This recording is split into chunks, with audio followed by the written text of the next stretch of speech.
Hey, what is up? Today we are going to be looking at Erik Larsen and just the mad, rampant insanity that goes through that guy's brain sometimes. The wild, ridiculous creativity that just oozes out of him.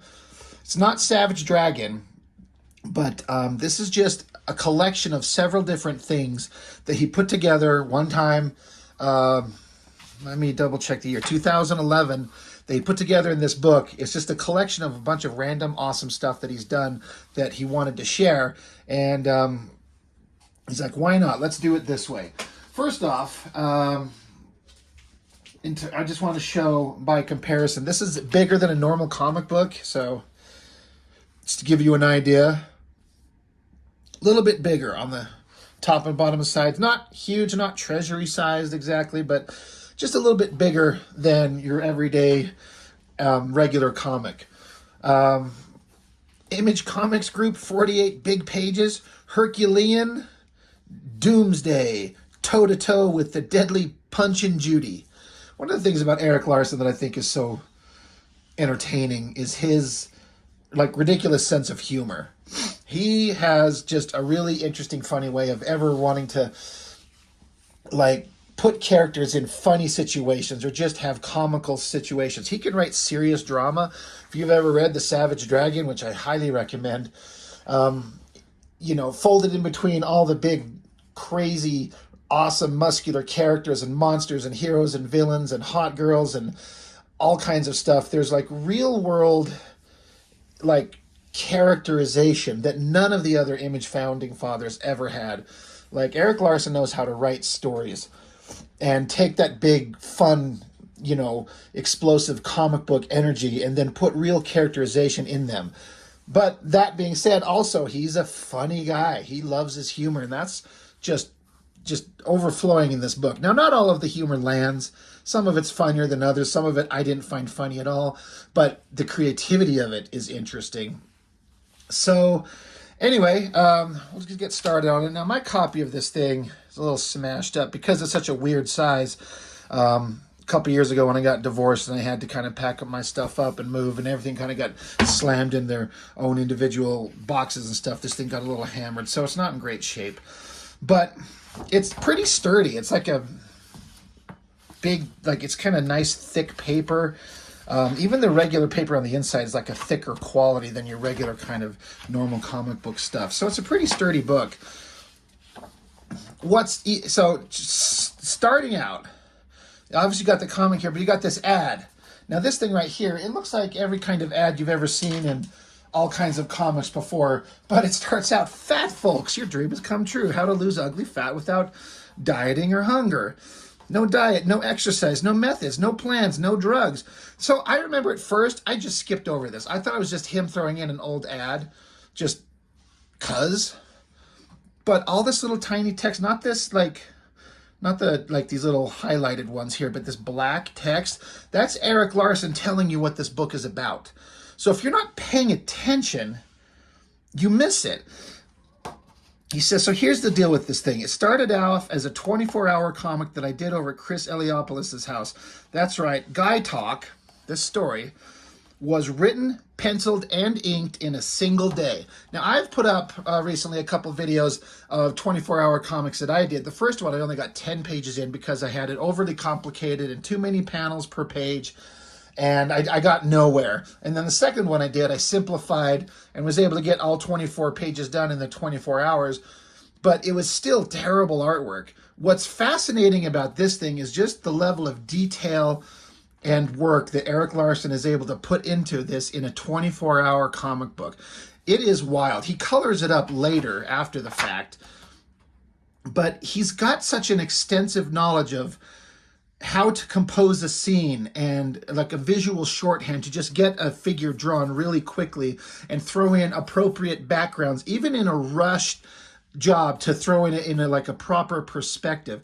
This guy is way more talented than I think people give him real credit for. It's pretty crazy how expansive his knowledge is. Continuing what he was saying here, he says, I always thought it could have used some color, it being a superhero kind of thing, and superheroes most often found in colored comics. So at some point I decided to sit down and color the thing And I was so taken with it that I thought I should share. So here we are in print at long last. I'm a giver. I can't help but give, and you are the beneficiary of my generosity. You lucky dog, you. And then he just kind of explains that the 24-page comic was not enough to fill it up, so he had to come up with some extra material. So he created some other stuff, dug up some old stuff, and just threw together this big book. So there's a lot of interesting things to see here. But like I was saying, this is really clever, this stuff, because, again, at a glance, I just dismissed it. I didn't bother reading it until way later, and I was like, oh, I'm stupid. So it's clever. That's funny. But this guy talk, this story, it's like two estranged, I think they're brothers, but they're kind of estranged. Yeah, you were brothers, right? We shouldn't be strangers. But they have a kind of a contentious relationship. So they're getting together at this diner to talk. And then, again, the original thing is in black and white, but it's a 24-hour comic, 24 pages in 24 hours. And just look at the level of, like, detail that he's putting into the artwork. It's rough, it's sketchy, and it's fast, but it still reads. You know exactly what's going on. So anyway, while these guys are talking, you see through the window of the place that they're at, you see a bank. And then this woman figure, she goes diving in towards the window, and then we kick it over to here. Boom, big explosive energy.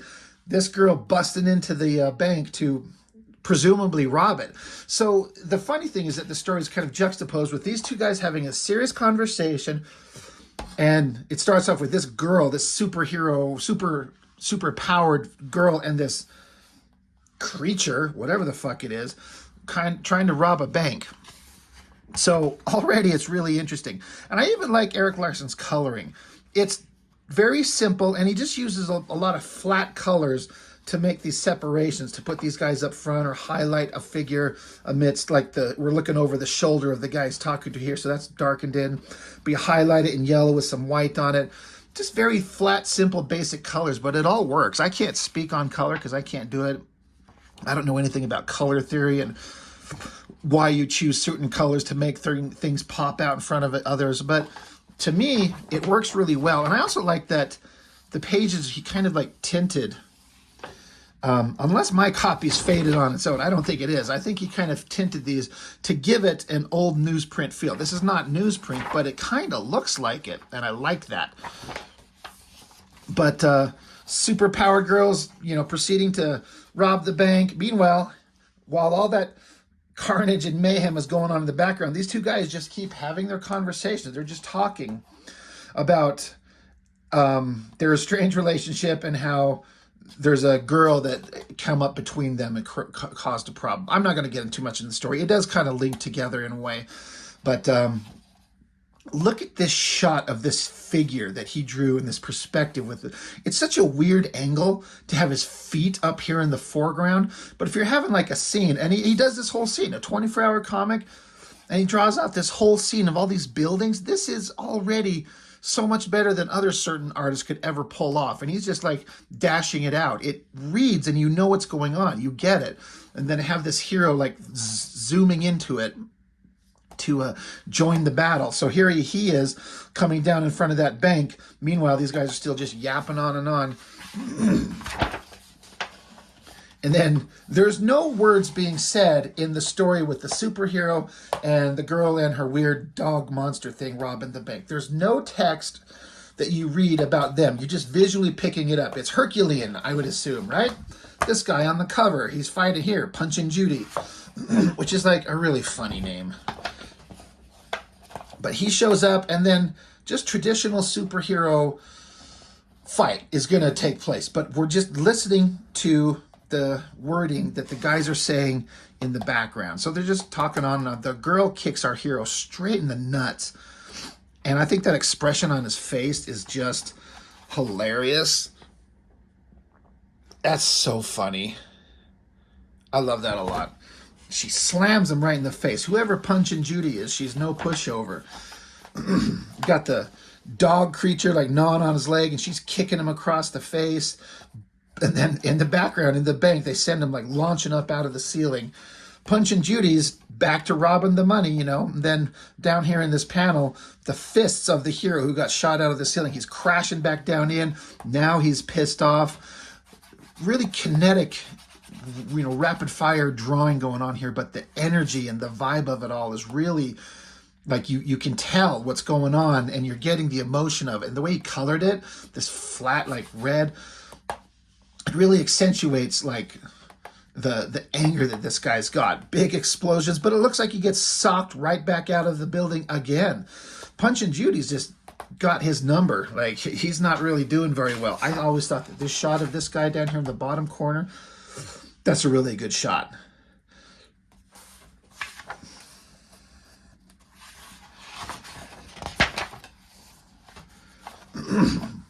And in more ways than one, the conversation that the regular guys are having here does kind of like, it's almost like, I don't know how to put it, metaphorically speaking, the conversation and the arguments that they're having sort of vaguely ties in with the fight that's going on. Some of the stuff they're saying kind of ties in with the visual metaphors of what's going on over here. Like, hero guy, he's getting ready to deck the girl, but back here, the conversation, the guys are talking about difficult relationships with women, and like the one guy, the angry guy, he's like, and he says, all you want to do is punch her lights out, but you can't. She's a girl. You can't hit a girl, no matter how much she deserves it. Now, that's the conversation the two normal guys at the diner are having. But the superhero guys, you could see the scared look on his face, like, I shouldn't punch her. So it's, you know, it's kind of cross-cutting between what's going on. The dog creature jumps on the hero, so he finally gets pissed off and sends him flying through the air. And he comes landing later. That's kind of a funny little visual, you know, connection. He's launched up here and comes down here. But I kind of forgot how much Punch and Judy's just handling Herculean over here. Like, she's grabbing his nuts. And the text is saying, the other guys, it's like, you're busting my balls. Like, I bet Larsen was just having a gas, just writing this thing and drawing. I bet he was just having a grand old time. I love this basic 6-panel page layout. And again, the storytelling is all very clear, even when the drawings are kind of rough, which they have to be for a 24-hour comic book. Hero guy comes back in and finally socks are a good one after he got his ass handed to him a bunch of times. And boom, socks him away again. And I like this shot of him in the air and the background being this one flat kind of drab color, and he's all highlighted in yellow. It really kind of helps separate them and makes that visual kind of storytelling really interesting. It's a really interesting choice that they make there. But he keeps coming back, and she just keeps kicking the shit out of him. He kicks her right in the face. He's going to go jump on her and get her again, but the dog thing jumps on him and gets him again. Just the battle just keeps going on. He's not having a good time. I think he rips off or punches off the dog's head, because I think that's the dog's head there, and then the body of it there. That's pretty wild. That's pretty nuts. I'm trying to... So I was wondering why in this scene, outside of the diner, you see some cars parked, and there's this, like, I don't know, a homeless guy maybe, pushing around a shopping cart, and down comes the dog creature's body right near the guy with the shopping cart. And then in the panel on the next page, it landed in his shopping cart, and he just takes it away. So off he goes. And then this big rageful shot of the girl punching at the hero. Again, all just flat yellow. It's a pretty awesome color choice that just makes it stand out. She's in a rage, probably because she's mad because her dog got killed. And then the intensity of the conversation between the two regular guys is ramping up, getting a little bit more intense and creepy. And she puts her hand right through the hero's chest. Boom. Shocked look on his face, and she rips out his heart, which is, you know, in the text here saying, he says, I'm not signing up for any more heartbreak, is the conversation between these two guys as he gets his heart ripped out. And then she kicks him away. She's done with him. Grabs the money. And I guess there's like some random guy, I don't know if this is supposed to be a cop or a bank teller or the owner, she's just super pissed. You see that she punched his brains in. Head splattered into the wall, blood dripping from her hand. Really violent. And in the background, you see her kind of coming out. She's got the sack of money over her shoulder. That's a really, really simple drawing. But if you've been following the story, you see what's going on.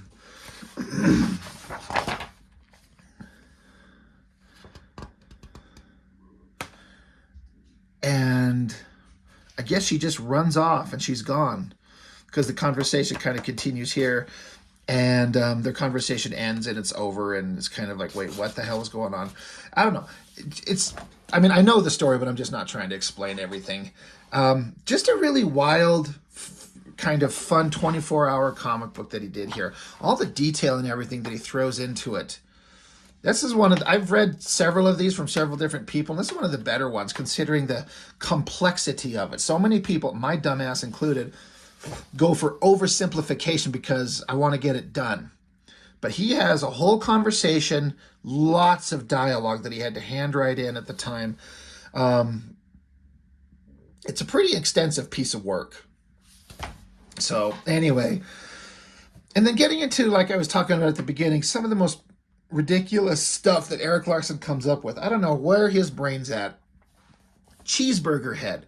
The story is basically, there's just a guy in bed. He wakes up, acts normal, kind of like shaking off the sleep, yawns, goes into the bathroom, looks in the mirror. He's like, what the hell? What the hell? What? Oh God. He's freaking out. He sees he's got a cheeseburger for a head. Yeah. Runs off, gets on a phone. Jerry, this is Carl. Listen, I woke up this morning and no, I'm not hungover. Listen, what was I drinking last night? Huh. Did you have any? Yeah? Any side effects to speak of? Huh. Oh, when do you have to go? And then the conversation's over. So it's like setting up that he was out drinking with a buddy, and he's like, hey, did you have any weird side effects? No, he didn't. So he just puts on his clothes and goes outside, and people are like yelling at him. I'm thinking he's like a guy that's like a mascot, wearing like a big, like a mask or something like that. They start poking at him and it hurts. He catches up with his buddy Jerry. He's like, Carl, hey, dude, quit screwing around. I'm late for work. Where did you get the mask? He's like, it's not a mask. It's my head. So he starts poking at him. He's like, holy Jesus, that's so awesome. It's so real. He's like, ouch, watch it. It is real. It's my head. Something happened to my head. I don't know how it happened. I can't explain it. And his buddy's like, very funny, Carl. What? You have a buddy in a dumpster with a camera? He's thinking that this is a joke. But he doesn't believe that he's really got a hamburger for a head. He's like, okay, fun's over. You can stop filming now. He's like, I'm serious. So the guy reaches up and pulls off a piece of the hamburger. He's like, wow, that's real hamburger. The guy's like, my head. You tore a chunk off of my head. He's like, how do you breathe under all that crap? He's like, I'm not under anything. Jesus, it's my head. That was my head. I'm not joking. Finally, his buddy's starting to catch on. That's impossible. Nobody wakes up in the morning with a cheeseburger for a head. It just doesn't happen. He's like, it happened to me. You've got to help me. The guy starts puking because he just ate part of this guy's actual head. It's like, you should go see a doctor. A doctor? Why? Well, look at you. That's not normal. It's like, I don't see how a doctor is going to fix this. Not even a plastic surgeon. This is something new, something weird. It's like, wait, what if it's spreading? What if it could happen to other people? It's like, oh, geez, I hadn't thought about this. And his buddy's like, God, I don't want to have a cheeseburger for a head. And cheeseburger head guy's like, doesn't seem likely.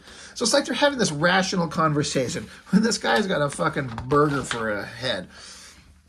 And then it just goes on to, oh, crap, look what time it is. God damn it. I'm like, what? Oh, sorry. He's like, look, I've got to go. I'm sorry your head turned into a cheeseburger, but I have to go. He runs off and he's like, you can't leave me like this. Meanwhile, the guy is sitting there at his desk and getting roasted by his boss. And Cheeseburger Head is just sitting at a bar, having a drink, I guess. I don't know how you drink. That's the comic. That's the extra story in this thing. Cheeseburger Head is just like the random idea of like, let's have a guy, his head turns into a big giant burger, and let's see how that would play out. So ridiculous. And it's hilarious. And some of the ones he comes up, there are just these short little one-offs. Boffo Yaks. It's like, that is like a, I don't know how to explain it. Like old comic strips would be like, this would be like the title of a page of comic strips. that are contain a bunch of different stories. Bafo-Yoks, and then it's Bacon Mummy. So here comes this mummy, presumably made of bacon. He's chasing people. He's grunting at people.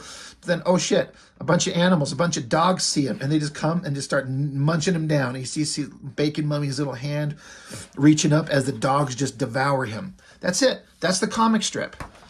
The concept of the comic strip, like a single page, a few panels, a simple concept told in just a few images, to do that right is a really challenging thing. I know I could not do. I don't have the mindset that functions in this way to come up with stuff like this. But that is, it's like he just probably looked at a mummy and thought, what's a long skinny thing you could wrap somebody up in? Bacon. Oh, let's do a bacon mummy.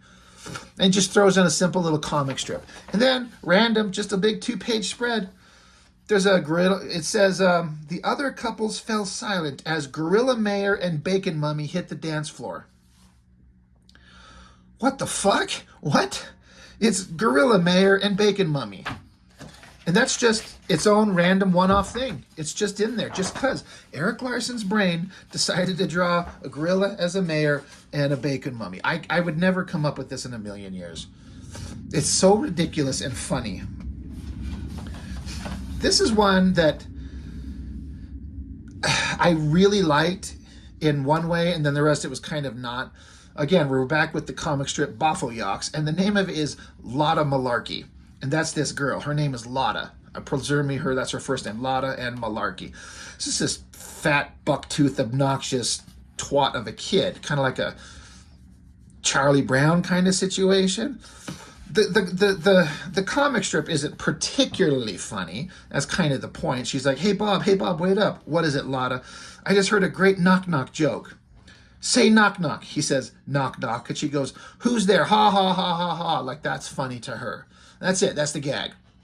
But the Lotta Malarkey, like, that makes me laugh. I've thought that is the funniest thing. And then to have this character name, that's her name.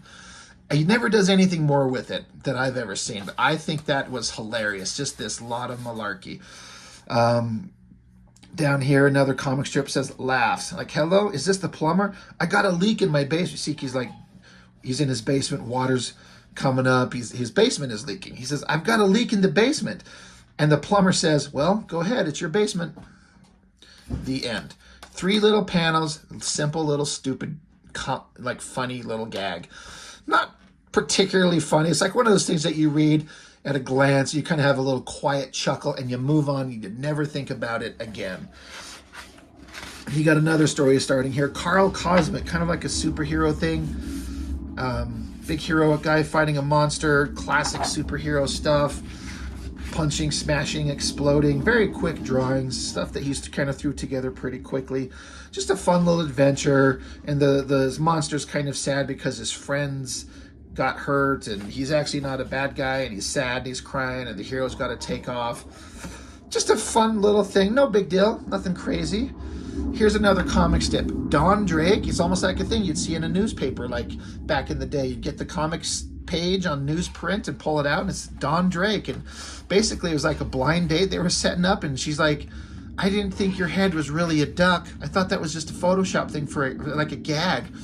He's like, nope, this is me. You have to use your real face. And he's like, I thought you didn't care about appearances. She's like, oh no, I got to get out of here. And so his, the trials and tribulations of a man with a duck for a head.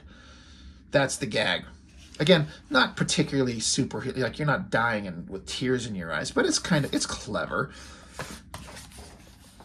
This one, it was just Dave's robot. Here's a guy, he's kind of like a mad scientist cackling on about this. Like, I got to fix this after all these years. My robot's finished. Tighten a nut there like this, looking good. Now the power, it's alive, it's alive. Soon the world will be mine, and soon, with you at my side, nothing will stand in my way.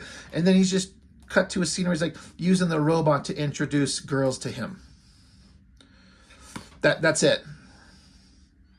All right, again, not crazy funny. This is another one of these Bafo-Yoks, Joe's Joke Book. Each one of these panels is its own individual contained gag. It's not a continuous story exactly. It's kind of, to me, it reads almost like a Calvin and Hobbes, but it's not a continuing story. Each panel is its own individual thing. Like here he's sitting on his dad's lap. He says, Daddy, I wish you were a fire truck. Then this one, the kid's sitting here playing. He said, this one made me laugh. It is so stupid. He says, when I grow up, I either want to be a fireman or a policeman or a fat sausage. That gag of, I want to be a fat sausage, I just laughed so hard because it's so stupid. Like, it's so ridiculous to have a kid like, I want to be a fireman, a policeman, or a fat sausage. I mean, I don't know why, but that makes me giggle. Then he's like, down here, another thing. You are my fishes. Do my bidding. You get me a donut. Okay. And then the guy's talking on the phone. It was one of those Star Trek shows. Star Trek Voyager, Star Trek Deep Space Nine. And the kid in the background goes, Star Trek, hot dogs for me. I mean, okay. It's just a bunch of just random, not very funny gags, but I don't know. It's just such a weird insight into Erik Larsens' sense of humor and just the randomness that he wants to put together. Another 3 little panel thing of, I guess, Joe telling a joke. It's not even really fun. It's not even worth bringing up. Here's more random shit. Page fillers. It's Reggie the Veggie. Little guy. I guess I don't know if he's missing his legs or he's just sitting on this little skateboard thing, but he's a veggie. So, meaning he can't move, he can't talk, he's a vegetable. Here's Reggie, and it's just multiple panels of him just sitting there. Just there he is. That's one gag. The next one, Reggie the Veggie has a visitor. It's the same repeating panels, but a fly comes along, lands on him, and then zips off and takes off. He's gone. That's the gag. Here's the next one, Reggie the Veggie, snow day. Just sitting here, snows a little bit, more and more and more until he's covered in white panel, buried in snow. That's it. That's the gag. Reggie the Veggie. High tide. I'm not even going to explain it. You can just look and see. It's so silly. Is there any more Reggie the Veggie? Yes, there is. Reggie the Veggie. The birds. He's just sitting here. He's getting shit on by the birds. Reggie the Veggie fighting mad. He's just sitting here. Because he can't move. He can't talk. He can't, I guess he can think, but he can't do anything. So that's the gag. And then we get into Mickey Mouse by Erik Larsen, and it's just a silly gag of like, oh golly, you know, Mickey Mouse in that comic that was like a, you know, the Holocaust, but with like mice and cats and shit. And then it ends here, inside back cover. We got Cheeseburger Head. He's just still sitting at the bar. He's just been drinking. And then he just yells at somebody, what are you looking at? That one's kind of funny to me. Basically just have to draw 2 panels. The one of him sitting here and repeat it, and then draw another one where he's mad. That's the gag. And then the back, Zombie John. It's like the zombie comes out of the earth. He's like, whoa, how'd I get under there? Man, I feel awful. Hey, there's Al. And he sees his buddy. Hey, Al, what's the matter? Why is everyone freaking out? Everyone's running because he's a zombie. And so everyone's like chasing him and shooting at him. Hey, what are you doing? Hey, are you crazy? Then the zombie, he's sitting up against the wall. He's like, they're mad, all of them. I've got to fight back. So he picks up a rock and bounces it off the skull of this cop, cracking it open. And then he's sitting there with the cop. And then the zombie John's like, well, no wonder their heads are full of delicious pasta. Down here it says, a collection of comics from cartoonist Erik Larsen, author of everything you've ever read that kicked serious ass. So, what a weird collection of nonsense. And I love it. It's off the beaten path. It's strange. It's different. It's unlike anything that Erik Larsen's ever put out there before.